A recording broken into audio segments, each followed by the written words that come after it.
Hare. Check. Alright. Kaibigan, welcome back. Ngayon ay gabi ng December 9. Pinakamataas namin ay -2. Pinakamataas ay 2, pinakamababa ay -2. According din sa Samsung na weather app. Felt like -10, -15 kanina nung gumawa ko ng video tungkol para sa aking kabilang channel. Meron akong mas luma dito. I think 15 years na mahigit yata itong aking channel na to, pero ginawa ko ng isang parang imbakan ng mga video ko personal, at ngayon ay upload ko ng video. Kaya I hope hindi kayo nakukulitan. Kung hindi, feel free na hindi nyo na kailangan sundan to talaga, really. Pero kung nag-enjoy kayo, sige lang, diba? At halos araw-araw ako mag-upload kung may pagkakataon. Sa panahon ngayon ay marami ako na-upload, siguro mga 5-6, pero hindi ko nagawang ilagay dito sa online. I hope na magkaroon ako ng pagkakataon. Marami pa mga luma akong mga fall cleanup na gagawin, kaya huwag kayong ma-confuse. Lagi akong merong petsa sa bandang kanang bahagi na ilalim ng screen niyo, at doon niyo malalaman kung kailan ang video na to na ginawa. Another impromptu. Pumatak ang snow ngayon, 2 pulgada lang. At nung pumatak ay perfectong ginamit ko ay itong aking snow pusher, na sa mga susunod na mga video, mga linggo, pangalinggo ay gagawa ko ng video nito. Kinda tricky ito kasi pag nakita ng mga tao, nakita nila kung gaano kabilis magpala, literally under 5 minutes sa isang daang talampakan, isang daang PA na double car driveway na isang daang talampakan ang lapad. Under 5 minutes, kaibigan, sa 3 pulgadang snow, may kabigatan man o floppy. Mas maganda kung floppy, maglalaro ka talaga ako, pero kung may kabigatan, may effort, pero under 5 minutes, hindi naman malaman kung bakit. There's a technique, at ang mga ibang bumili nito na disappoint dahil ginagawa ng pang scoop. Hindi talaga ito pang scoop. Ito ay may tawag dito, snow pusher. Pinupush nyo talaga ang snow. Kaya abangan niyo 'yon.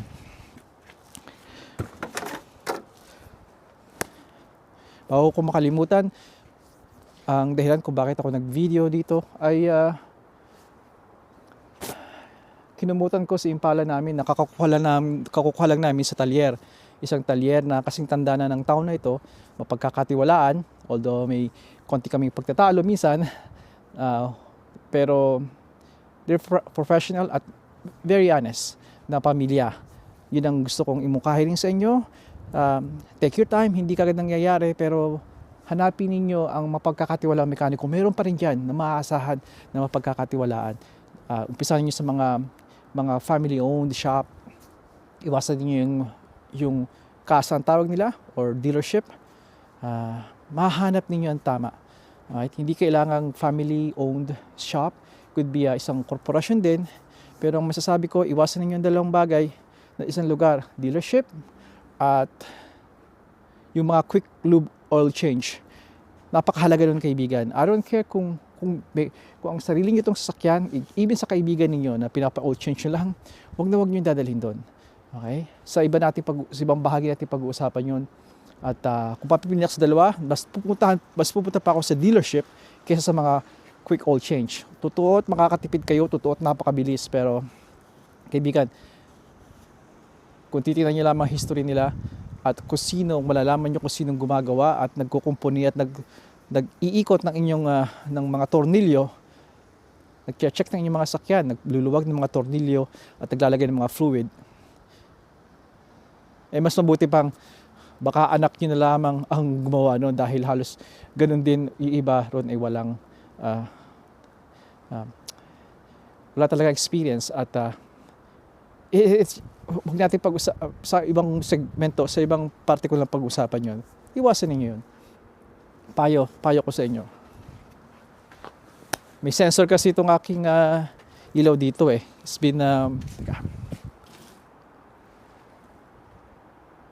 Nag-time out. Alright. That means over 5 minutes na nag-time out. At ano pa? Nakikita nyo itong balot. Ito yung napakagandang balot, kaibigan. Makakatulong to kung sobrang init at makakatulong rin kung sobrang lamig ang panahon. Alam nyo, binili ko to para kay Caprice. Nalala ko pa noon na medyo may kamahalan. Panahon na yun, mahigit 1 dekada na nakakaraan, give or take, ay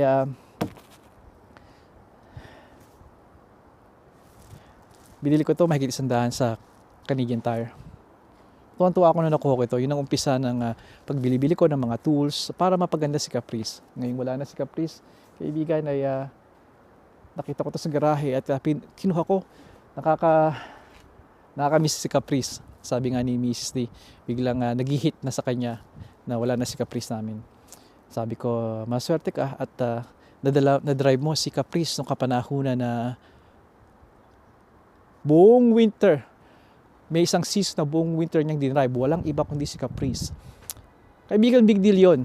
Sabihin ko sa inyo kung bakit. Mukhang mapapahaba to. Malig ako magkwento. Si Mrs. T ang nag-drive kay Caprice nung panahon dito sa Canada, panahon ng winter. Kasagsagan noon. Hindi ito basta mild winter. At isang winter yun na hindi madali. Ice, slush, madudulas, basa, freezing, matataas na snow. Anumang kondisyon, walang problema kay Caprice. Walang problema kay Mrs. sa pagdadrive. Malaking bagay yun, kaibigan, dahil una, kilala sa kanila na ang uri ng sasakyan na si Caprice na rear-wheel drive, ayaw nila na i-drive sa winter. Sabi nila bad news. Hindi maganda ang rear-wheel drive sa winter. May punto sila noon, pero hindi ako agree 100%. Nasa driver yan, sabi nga nila. Pero hindi lang yung kaibigan. Si Caprice ay, dahil mabigat siya, sabi nga nila, pick-up truck talaga si Caprice na nasa katawan ng kotse. At ang makina niya ay mga old, yung C10 na pick-up truck. Mga ganon. Rear-wheel drive. Kaibigan, rear-wheel drive. Big deal yun. Kaya sabi ko kay Mrs. T, something na nasa bag experience mo na pwede mong ipagmalaki sa lahat.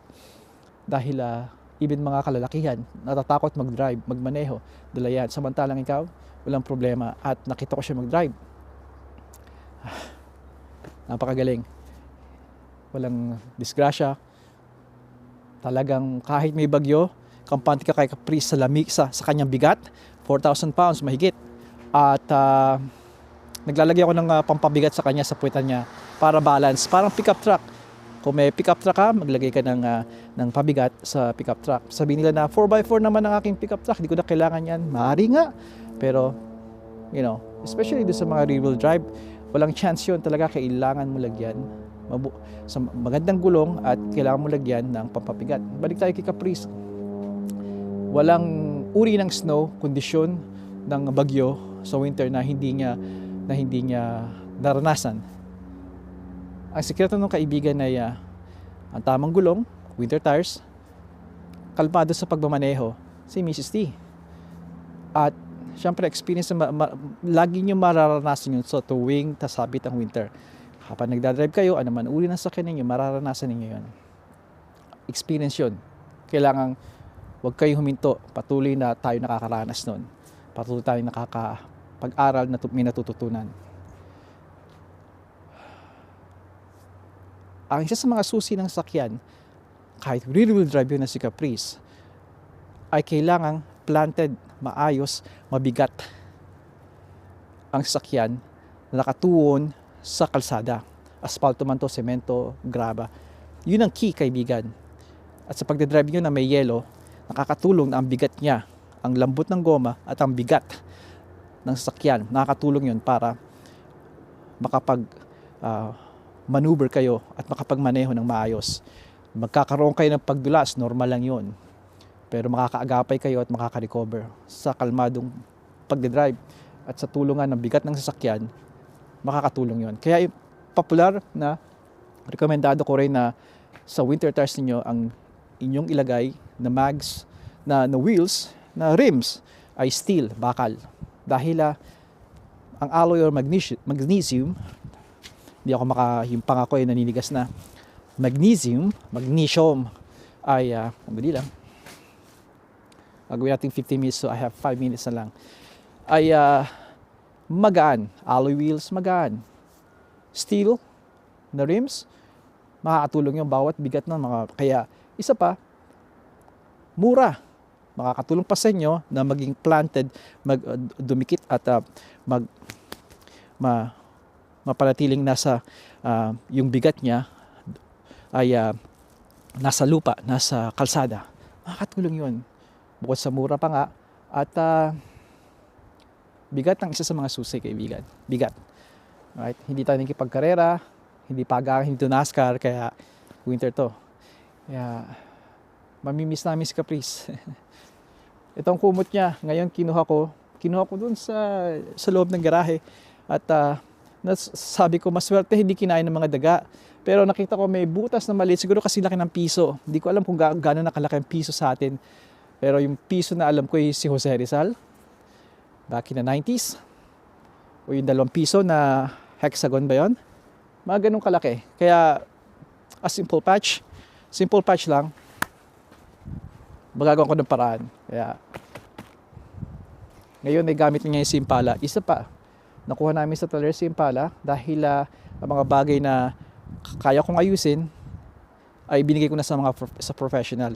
Doon nga sa talya na pinuntahan namin. At may issue siyang 3 na ayos nila. Sa iba ko lang sasabihin yon, video na yon. Ang total ay nasa mahigit 700 dolyar Canadian ang binayaran namin. In-expect namin mas malaki, pero yun lang at natuwa kami. Lakay, may mga binigyo ka na ng mga ginawa mo sa sasakyan at sabi mo na may pa-upload ka pa pero mukhang hindi mo nagawa. Tama yun, marami pa akong gagawin, i-upload dahil gusto kong maging dokumento to. Sa ibang channel ko, nilagay ko yun. Dito, hindi ko alam kung saan, pero gusto kong may lathala, may lagay yun, may tala. Sa gayon ay mabalikan ko nga ay mga ginawa ko sa sasakyan, mga pinagkagastusan. At meron akong mga failures din nangyari sa pag-DIY ko. Pero it's all good. It's all good. Kailangan ko may lagay din yun. Hindi para sa attention, kundi para rin nga sa akin. Makita to ng mga pamilya ko balang araw, 10 years from now, 20 years from now, ito ang ginawa ko. Dahil magandang itong paraan para ma-preserve ang mga nagawa niyo, mga simpleng gawain, di ba? Na mahalaga sa inyo. Sa kabuuan, kaibigan, nagwa-wonder kayo na ang 2008 Chevy Impala na may pinakamalaking engine, 5.3, considered as sports car, pero front-wheel drive. Ang value nito is under $5,000 na. Dahil sa napakataas ng kanyang milyahe, bakit mo pagkakagusto na napakalaki? At bakit higit pa ron? Kaibigan, sabihin ko sa inyo, ang nagastos namin rito ay papalo na ng 8,000. Maybe $7,000 Canadian. At maaaring madagdagan pa yon. I would say pagkatapos ng lahat, kung maging maingat pa ako at ako pang gagawa ng ibang mga labor, ay I would say, let's call it $8,000, give or take. $8,000 lakay sa kotse na under 5,000. Bakit mo gagawin yun? Hibang ka ba? Well, kung yun ang sasabihin ko sa inyo at hindi nyo alam ang background at madali nyong sabihin na sentimental value at versus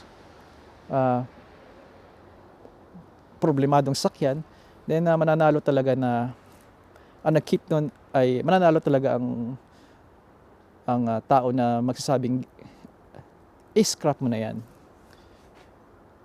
Masyadong mahaba ang kwento at para masabi na hindi ng case sa amin at hindi nang nakikita namin. Sumugal kami, oo, at itong pinili namin at mukhang tama ang napili namin. Sa halaga na yon, I hope na hindi na siya magkakasakit pa ng maaga. Na-address namin ang pinakamalaking issue niya. Meron pa siyang sakit tulad ng motor mount, yung suporta ng engine at transmission, kailangan kong gawin. 1,500 ang hinihingi nila at pinakamababa yun, it could go up. It could be 2,000, over 2,000. Ako nang gagawa. Kumuha na ako ng parts sa Rock Auto. Titingnan natin kung may video ko yun sa live. Ano pa? Ang tambucho na nasabi ko na yun sa inyo. Nandito pa rin yung Walker na aftermarket na muffler. Ilalagay natin yan. May leak siyang exhaust sa gitna. Yung flange kailangan palitan. Medyo mahirapan ako doon dahil corroded. Ganun lagi ang mga tambucho. I have tools, I have experience. Kaya hopefully magwagi ako ng hindi masyadong madugo. Headlights. Kailangan mapitan ng headlights na pwede akong pumunta sa junkyard para kumuha nun for the price of, I don't know, $55. Pero ang pinili ko yung brand new. My guy would say he will charge me $135. I think tama na yung reasonable na yun sa mid-range quality na headlights. Aftermarket. At hopefully yun na muna at makatakbo na muli siya ng maayos. Ngayon makatakbo siya ng maayos na nagawa na niya yung problema namin sa makina,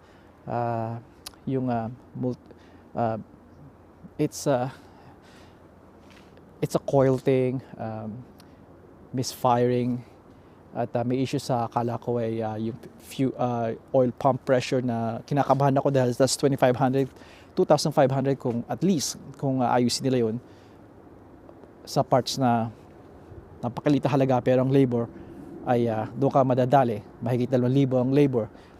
2,500 sa parts na $80, $50. Kaya naayos yun.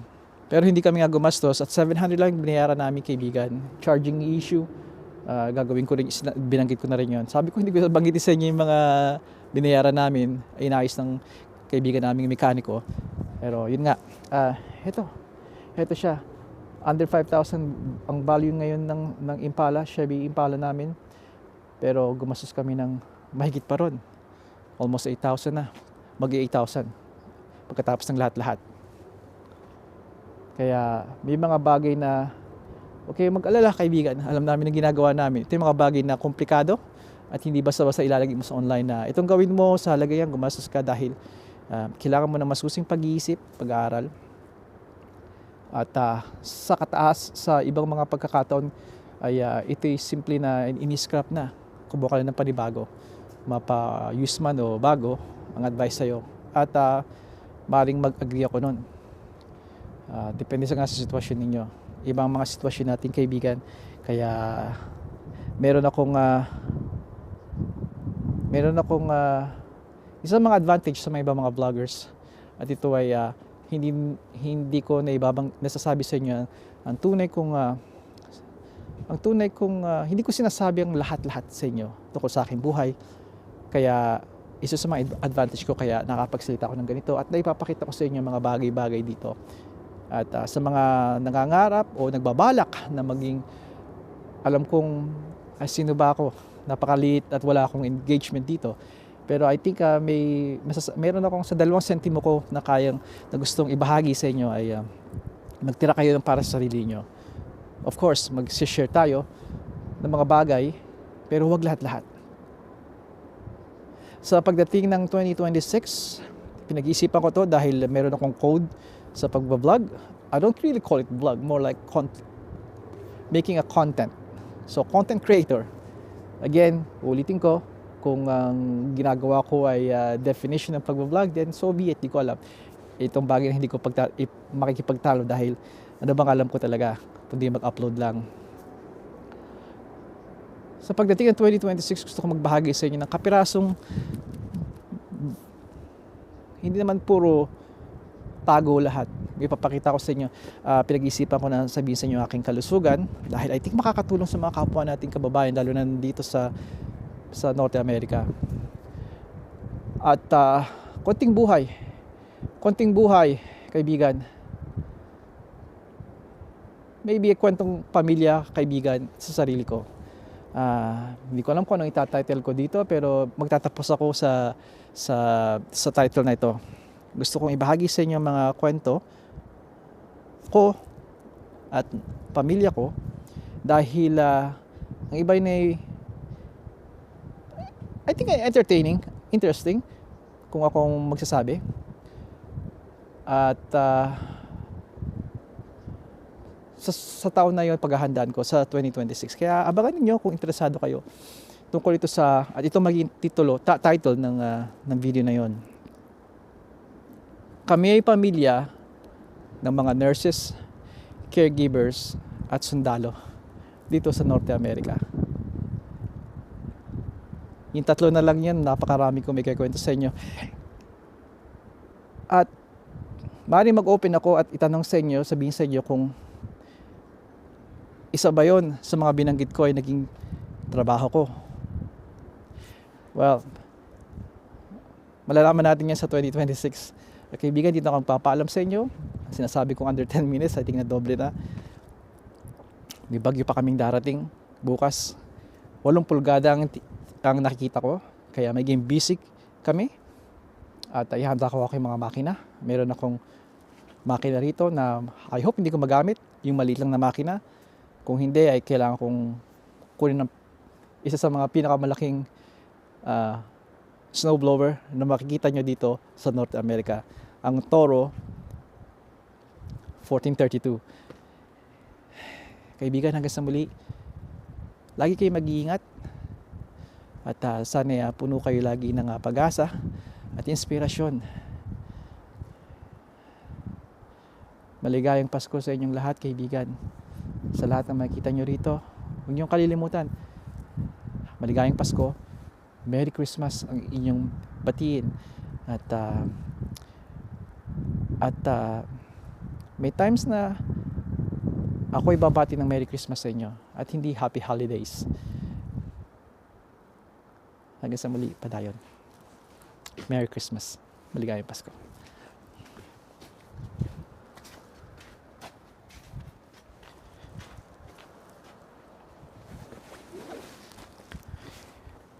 Susi ko.